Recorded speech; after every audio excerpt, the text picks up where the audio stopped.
What's going on, guys? My name is Tommy. Welcome back to the channel. It's time for another episode of min-maxing for fun and profit, one of which we probably should have talked about a long time ago, because I realize how much it has been influencing my builds for y'all. And I get a bunch of requests for the elephant in the room, how it works, how to optimize it. If I'm honest, I don't think I can optimize around it. It's like, pretend you've been driving a stagecoach your whole life, and then someone hands you the keys to a car, and they're like, good, this is objectively better than the thing you're driving. Now optimize around it. It's not a tool for optimization, it's a tool for, like, having fun at the table without limiting things for the sake of limiting things. And if I'm real honest with y'all, I kind of think it's necessary for good play in 3.5/1E Pathfinder. Dare I say necessary? I might. Anyway, one more session 0. I think that's everything I need to cover as a primer for this series. Probably. I don't know. If you're liking what you're seeing, like, subscribe, and ding the bell.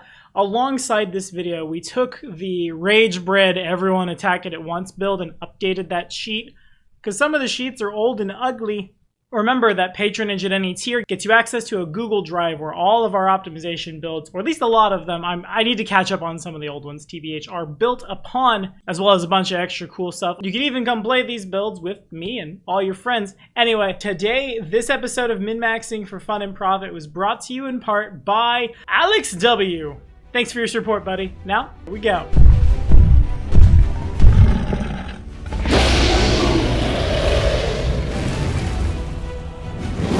Okay, so for everybody out there who doesn't know why this is important, let me really quickly catch y'all up.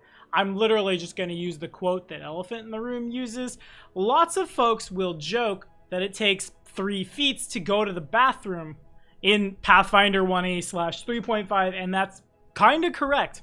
I thought about, for the course of this video, maybe going back, maybe counting the number of feats that exist in the game, but that sounds like a lot of work I don't much care to do, and I'm pretty sure I can illustrate my point just as easily by saying there's a shitload of them.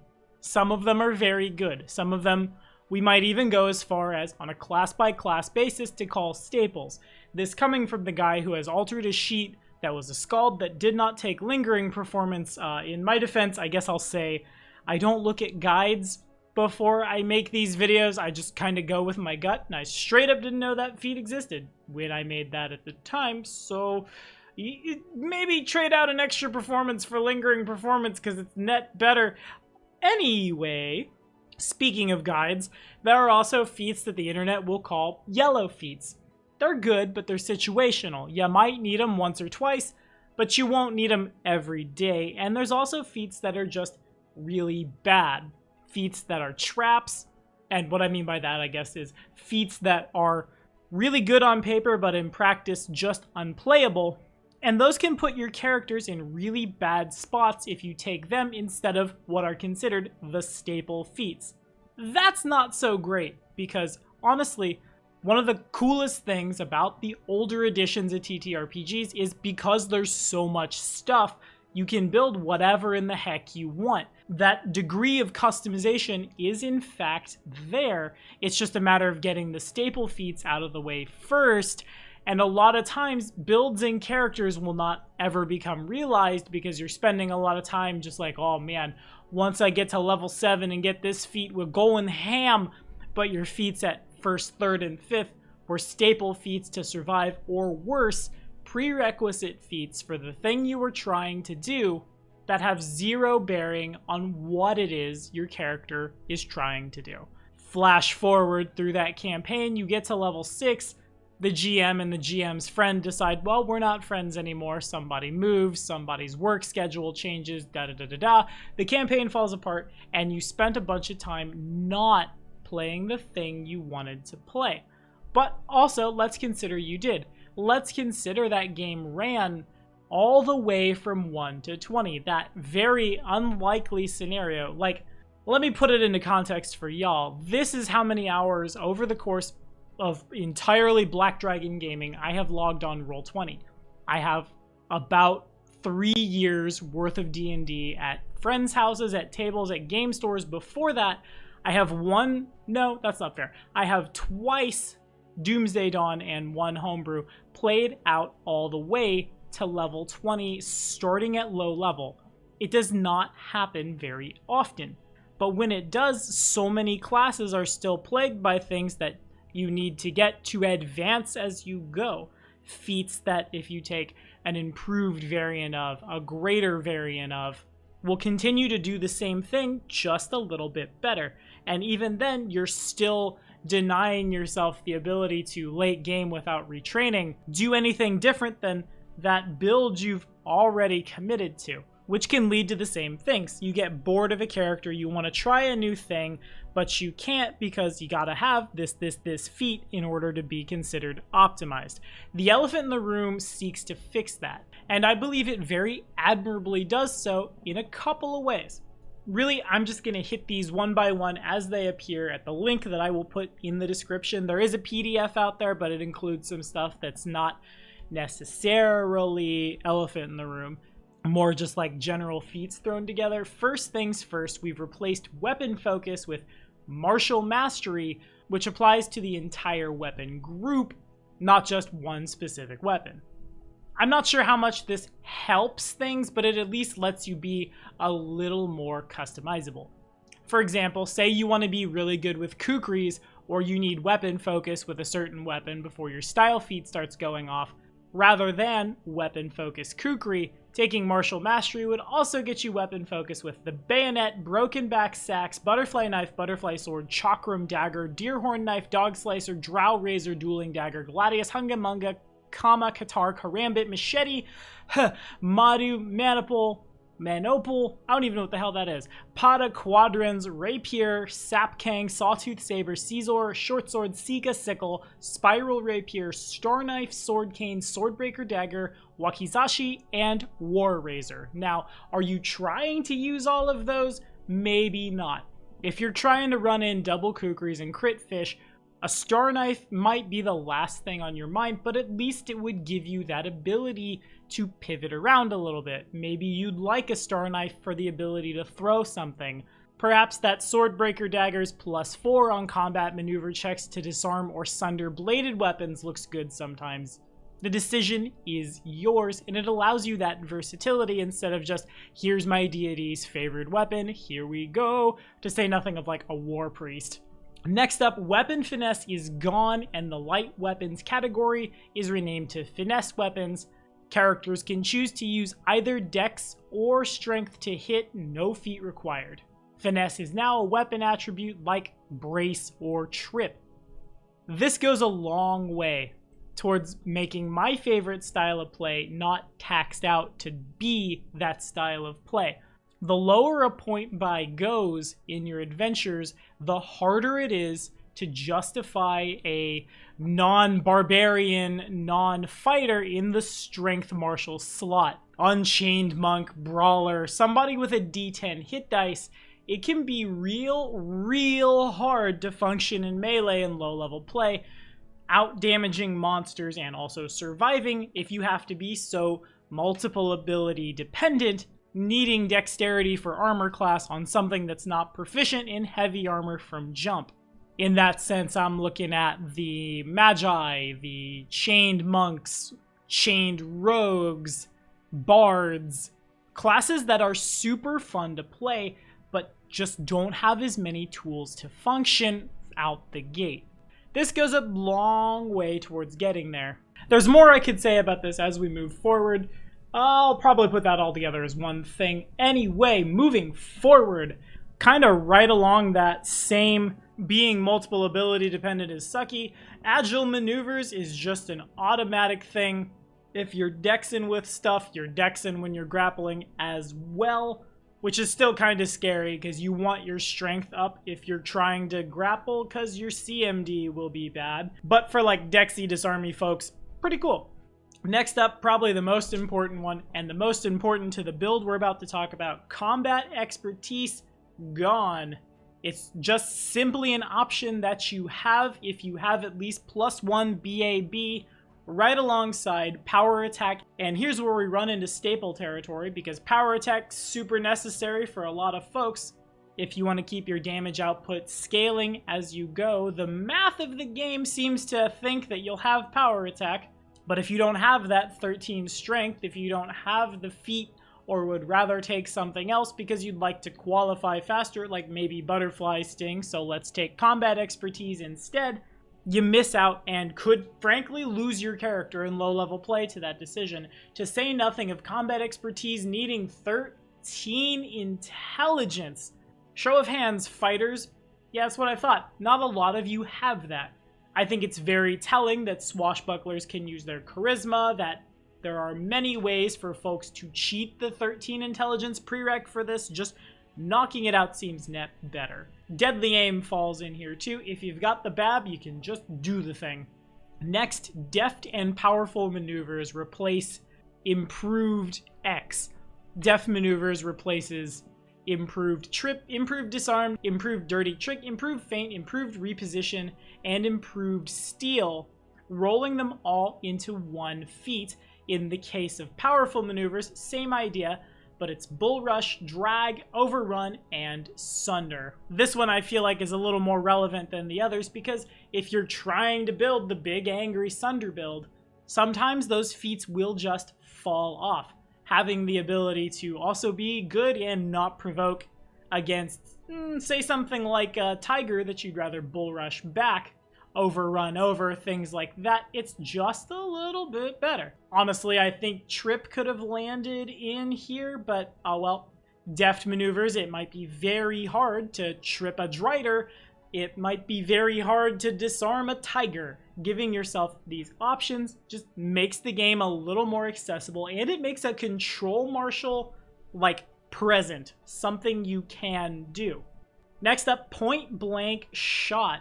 The giant feels bad of a lot of archers. Granted, in some campaigns, you will regularly be within 30 feet, but your horse archers, your flying archers, your air blessing war priests, so on and so forth, don't necessarily want to be that close to the action.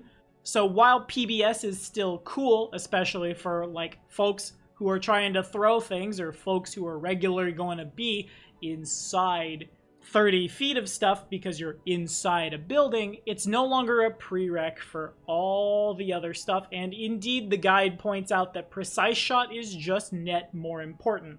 That archer who doesn't have it but did take point blank shot trying to get there is kind of just waiting to not have that -4 shooting into melee. Under Elephant in the Room, you could take precise shot before point blank shot if you're running around yeeting returning star knives at folks. I also realize I kind of screwed up Nixander a little bit in Rune Lords. Well, oopsie. And again, for some folks, you just never take PBS at all. Dodge and mobility are jammed into one feat. Real nice for spring attack, real nice for shadow dancers, real nice for folks who need mobility to qualify for stuff, but oftentimes just flat won't be needing that +4 against AOOs when you move out of range.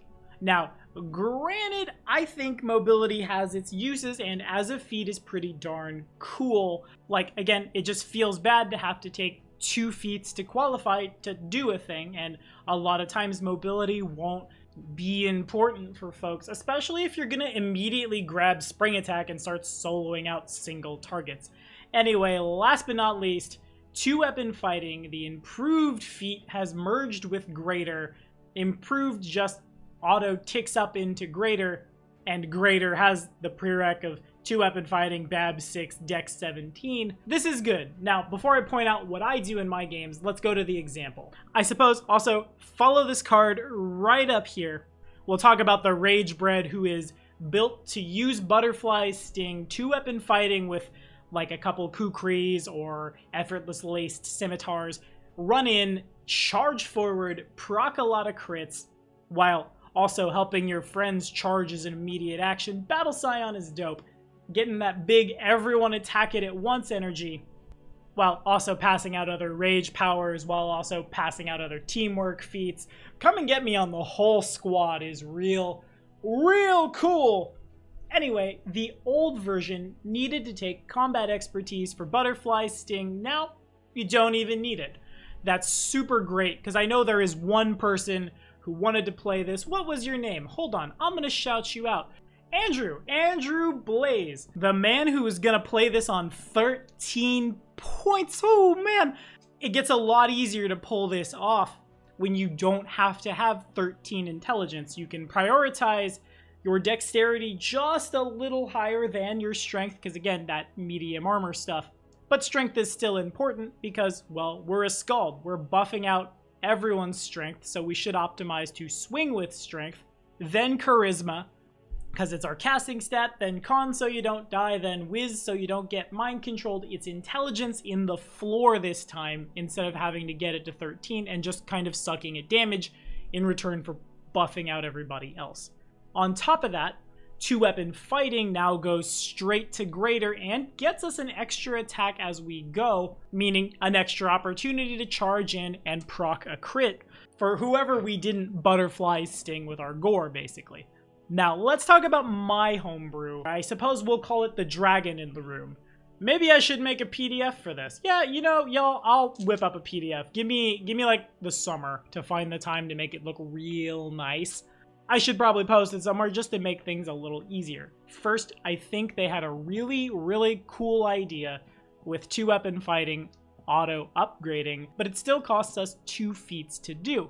I think that's a little unfortunate because, again, there's just so many feats in this game, and I think it's really important to be a character who's strong, because otherwise you can hold the party back. But I also think that if you're showing up for 3 hours to play a game, you should be able to build the thing you want and have fun. So under Dragon in the Room, anything that goes into improved or greater, 2-weapon fighting, vital strike, I suppose deft maneuvers eventually just becoming greater sunder if you want it.